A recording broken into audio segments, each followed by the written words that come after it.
अस्सलाम वालेकुम स्टूडेंट्स। आज हम जो टॉपिक स्टार्ट कर रहे हैं उसका नाम है थर्मल प्रोसेस।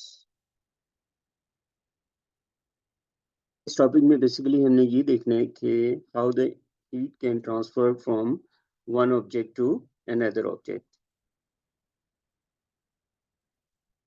ये इसके बारे में आपने थोड़ा सा क्लास 8-9 में भी पढ़ा हुआ है। Basically there are three method to transfer the heat from one object to another object. As you can see this, the first method is conduction, convection and radiation।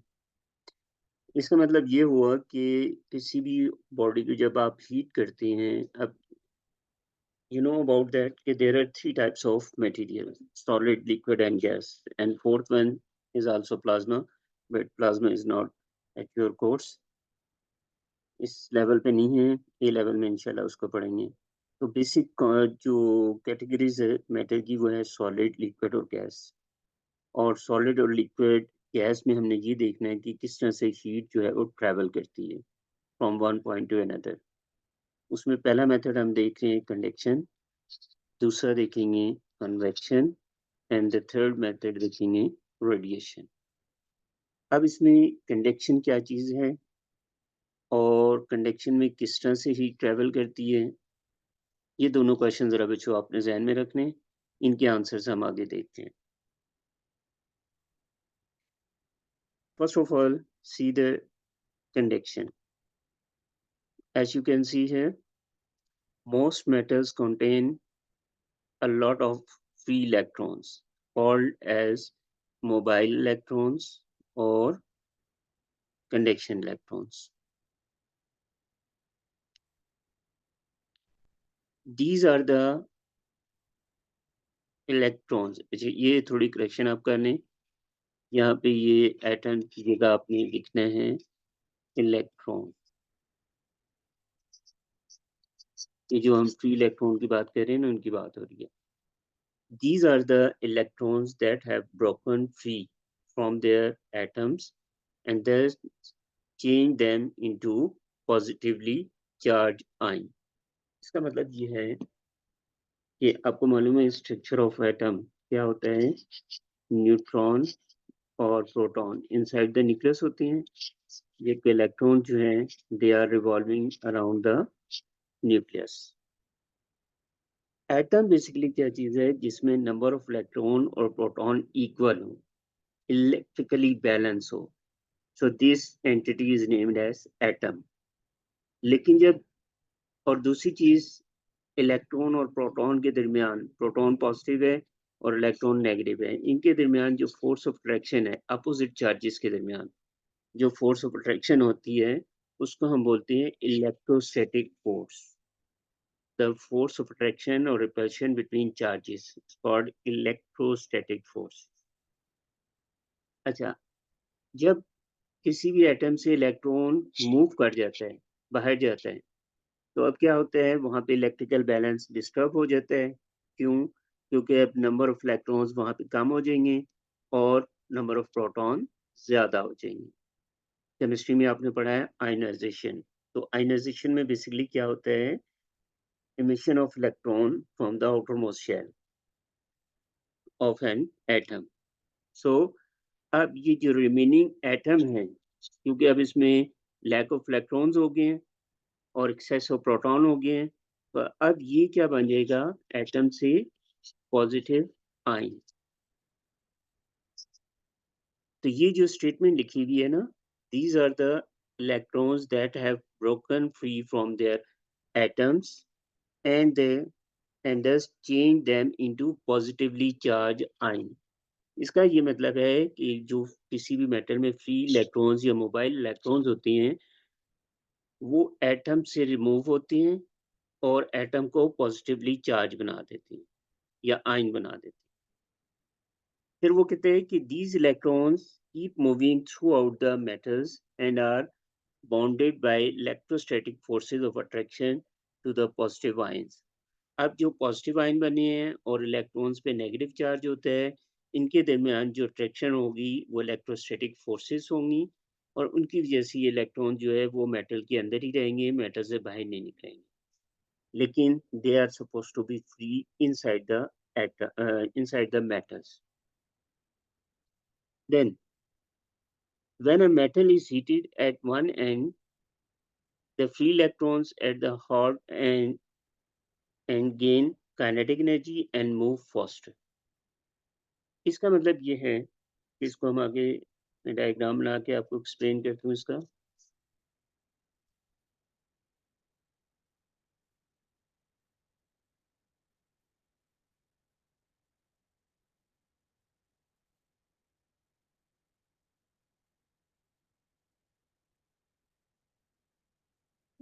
जी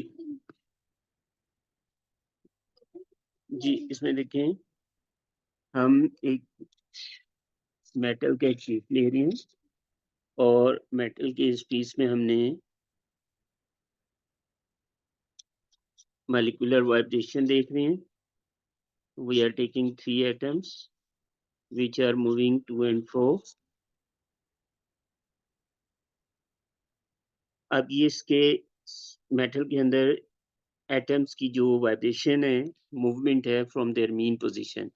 जैसे हमने पढ़ा था ना स्ट्रक्चर ऑफ मेटल या solid क्या होती है कि atoms are closely packed and atoms और molecules are vibrating to each other about their mean position. तो ये वो स्ट्रक्चर हमने बनाया है। प्लस इसमें हम दिखा देते हैं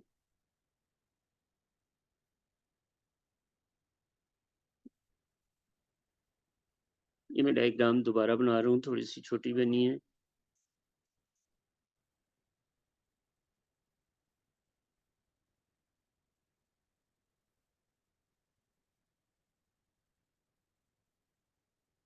जी, बच्चे इसको देखें मैं दोबारा डायग्राम बना रही है बड़ी सी, ताकि आपको कॉन्सेप्ट समझ आ जाए।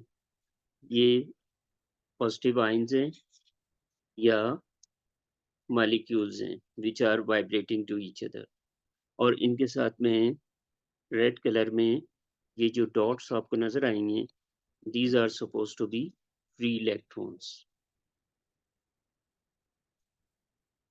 अब जब आप एक एंड से इसको हीट अप करते हैं, फर्स्ट करिए ये मैं हीट दे रहा हूँ एक एंड, तो क्या होगा, दीज एटम्स इन एटम्स की वाइब्रेशन बढ़ जाएगी, इसको हम कहेंगे मॉलिक्यूलर वाइब्रेशन। और साथ ही इलेक्ट्रॉन्स की काइनेटिक एनर्जी भी बढ़ जाएगी and they will move faster, quicker, and this is called free electron diffusion. Electrons diffusion, electron diffusion का मतलब है faster movement of electrons from the hot end to cold end। तो जैसे आप एक एंड को हीट अप करते हैं तो उसके मॉलिक्यूल्स की वाइब्रेशन बढ़ जाएगी, साथ इलेक्ट्रॉन्स की मूवमेंट बढ़ जाएगी उनकी, क्योंकि उनकी वेलोसिटी बढ़ेगी और फिर काइनेटिक एनर्जी बढ़ेगी। तो इस तरह से ये जो है इलेक्ट्रॉन्स और मॉलिक्यूल्स जो है वो हीट को एक पॉइंट से दूसरे एंड तक पहुंचाएंगे। इस तरह से हीट ट्रेवल करेगी थ्रू आउट द सॉलिड और after some time whole of the metal will be warm up। एक दफा दोबारा सुन लें, यदि आप किसी एक एंड से मेटल को हीट अप करते हैं तो उसके अंदर दो चीजें काम करती हैं। एक तो मॉलिक्यूल्स की वाइब्रेशन बढ़ जाती है, मॉलिक्यूलर वाइब्रेशन ज्यादा हो जाती है, और दूसरी फ्री इलेक्ट्रॉन डिफ्यूजन होती है। फ्री इलेक्ट्रॉन डिफ्यूजन का मतलब कि kinetic energy of the electrons will increase and they will travel the or transfer the energy from hot end to cold end, and after some time whole of the solid will be warm up। अच्छा, and we are taking this for, let's suppose this is a metal iron। तो जब भी जिन material में free electron ज्यादा होंगे उन materials को हम क्या कहते हैं, कंडक्टर्स। कंडक्टर्स का मतलब they have the tendency to transfer heat as well as electricity। because they have free electrons.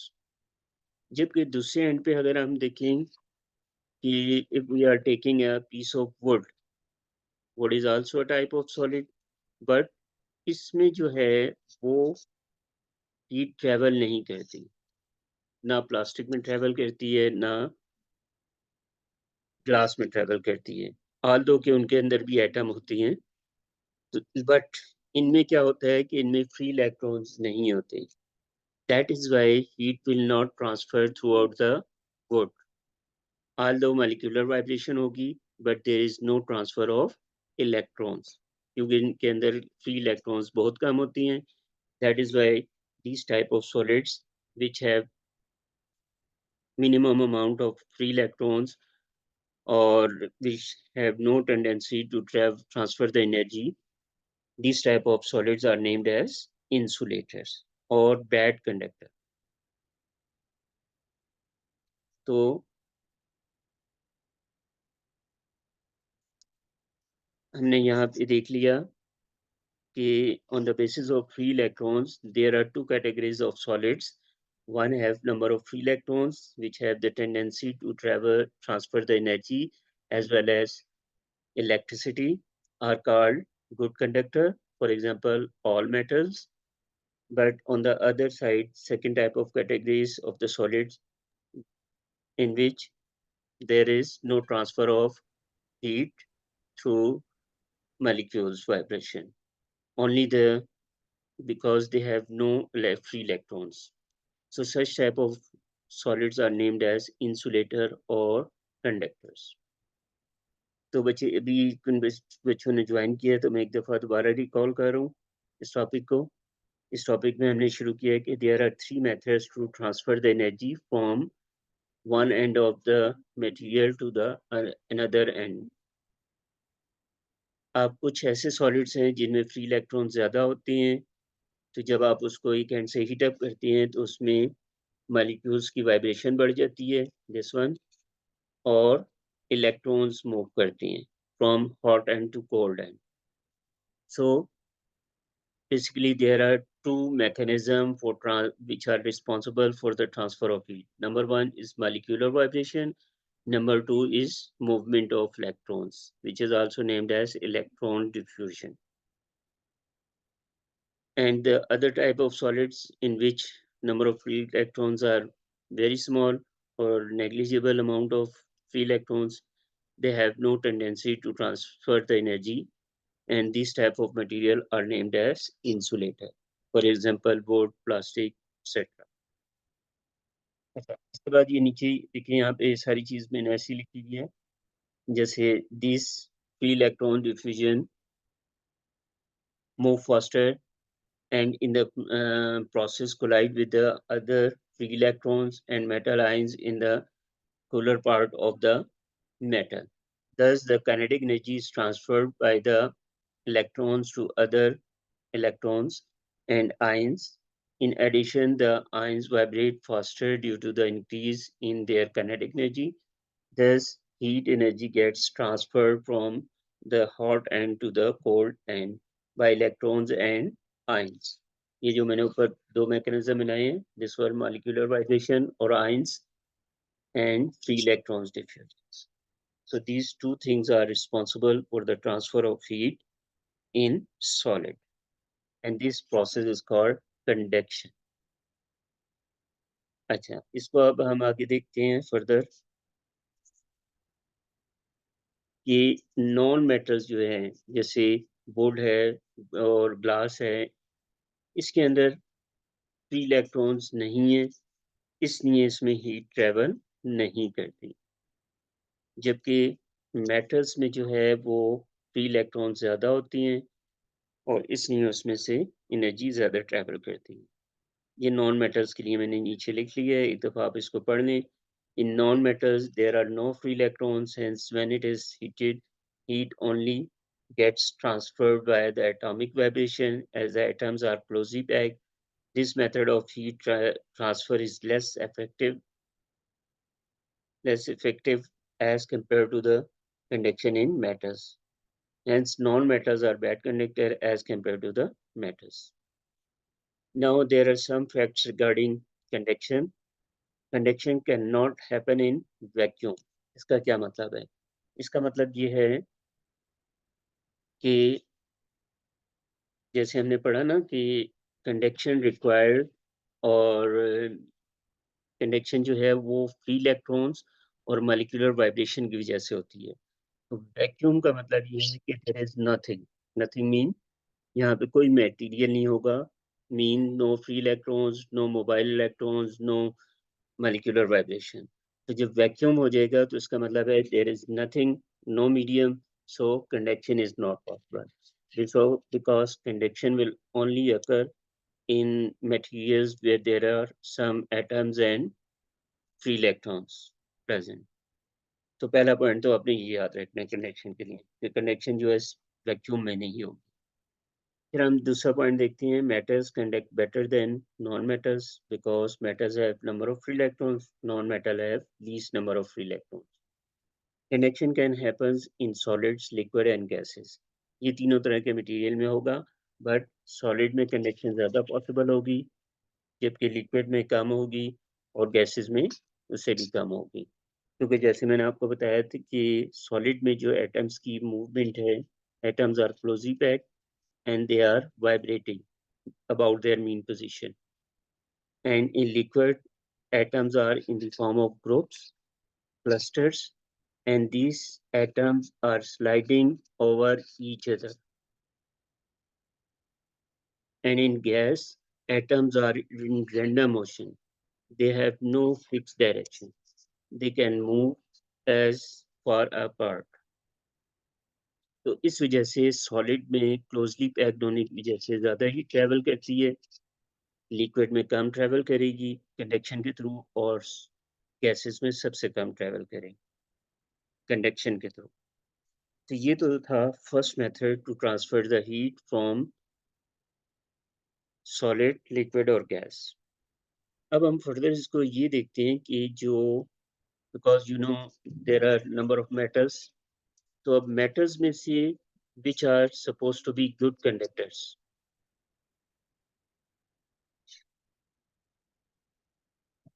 इसके लिए हम एक एक्सपेरिमेंट कर रहे हैं, आइडेंटिफाई द बेस्ट कंडक्टर। इसके लिए हम एक एक्सपेरिमेंट देख रहे हैं। There are different orders of metals, iron,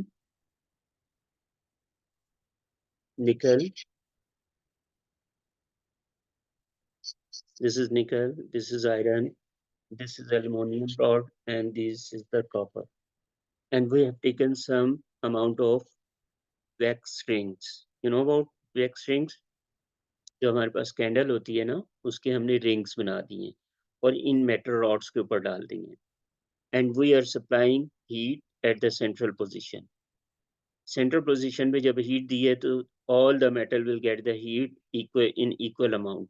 As you can see here in the figure, adjoining figure, equal heat is supplied to the different metallic rods. The rod that has the minimum number of wax strings left at the end of a particular time interval is the best conductor of heat. ये देखें, जब आपने heat दी है सारी metals को एक ही time पे equal amount दी है, तो आयरन पे आप देख रहे हैं सबसे कम रिंग्स मेल्ट हुए हैं, उसके बाद निकल पे ज़्यादा हुए हैं, उसके बाद एल्युमिनियम में और ज़्यादा मेल्ट हुए हैं एंड कॉपर पे सबसे ज़्यादा मेल्ट हुए हैं। तो इसका क्या मतलब है कि कॉपर पे सबसे ज़्यादा रिंग्स मेल्ट हो गए हैं बिकॉज़ कॉपर में हीट ज़्यादा ट्रैवल कर रही है और हीट ज़्यादा ट्रैवल करने का मतलब है कि इसके अंदर मॉलिक्यूलर फ्री इलेक्ट्रॉन्स जो हैं वो ज़्यादा हैं और साथ इनमें मॉलिक्यूलर वाइब्रेशन भी ज़्यादा है।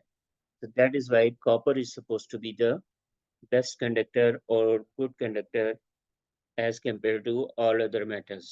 Aluminium, निकल और आयरन से बेहतर कॉपर है और यही वजह थे कॉपर की वायर्स यूज़ की जाती हैं इलेक्ट्रिसिटी के लिए और कोई भी हीट ट्रांसफ़र करने के लिए हम कॉपर की मेटल यूज़ करते हैं।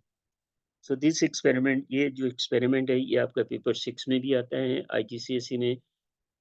और उसके बाद पेपर 4 थ्योरी में भी आता है और ओ लेवल का जो पेपर 2 है थ्योरी का, उसमें भी ये एक्सपेरिमेंट आता है। प्लस ओ लेवल का जो एटीपी का पेपर 4 होता है, उसमें आता है। ये डिज़ाइनिंग क्वेश्चंस बनता है कि आपको डिफरेंट मटेरियल दिए जाएँगे और फिर आपसे पूछा जाएगा design an experiment or describe an experiment which to show or identify the best conductor in the metals। तो ये बच्चों बहुत इंपॉर्टेंट एक्सपेरिमेंट है, इसकी डायग्राम आपने अच्छे तरीके से याद रखनी है और साथ इसके ये इसकी डिस्क्रिप्शन भी।